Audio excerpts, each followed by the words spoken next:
It's day 49 of 118 days with the Tudors, and today we're looking at 1533. And this is the year that Anne Boleyn marries officially. Henry VIII is crowned queen and of course gives birth to the Princess Elizabeth. So let's see how her year goes. And they have a very secret wedding, her and Henry, around probably the 25th of January, with only the minimum amount of people there. And they manage to keep her pregnancy very secret. It's not, even from Francis, who Henry's obviously been in touch with quite a lot. George, Anne's brother, doesn't go off to inform Francis until March, and the ambassador Chapuis, who is, the court gossip who reports everything, he doesn't even report on it till March. So she manages to keep it quite secret. But not everybody's happy about this. Not everybody's happy about this pregnancy or about this marriage. Lots of people oppose it. In particular, and most notably maybe, is Henry's own sister Mary, who, if you remember, is married to Charles Brandon, who's Henry's best pal.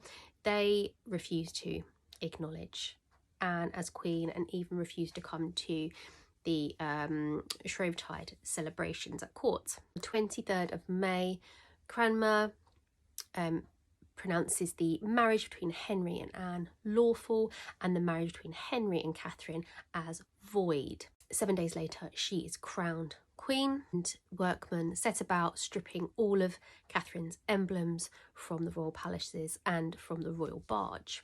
Now, Anne Boleyn's coronation ceremonies last for 4 days. They're very busy, they're very hectic, and while that sounds wonderful and sounds like something we imagine Anne would really enjoy, don't forget she is pregnant at this point and she's expected to take part regardless of the health of the child she's carrying. At the end of August, Anne arrives at Greenwich to begin her laying in period. Whether Elizabeth is born prematurely, or maybe they've got their dates wrong, or maybe they made out that Elizabeth was conceived later than she actually was. Elizabeth is born on the 7th of September between 3 or 4 o'clock in the afternoon. Anne completely doted on her new daughter, but to everybody else it was quite disappointing. The celebrations were relatively low-key.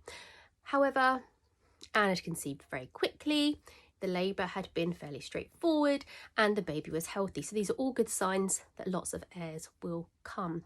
This sounds quite familiar, doesn't it? So after her baptism, she's proclaimed High and Mighty Princess of England, i.e. displacing Mary.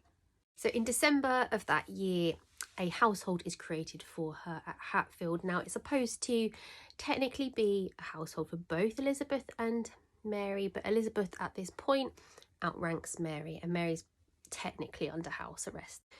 And point of reference, Hatfield House, where she had her household, is where I got married 15 years ago. Wasn't even studying the Tudors there then. There's a turn of events for you. So that is 1533. Anne is the lawful wife of Henry, lawful queen of England, and she's got a new baby girl, Princess Elizabeth, who at this point is the heir to the throne. I will see you tomorrow for 1534, when things aren't looking so great for Anne, nor for anybody who's disagreeing with Henry. See you tomorrow.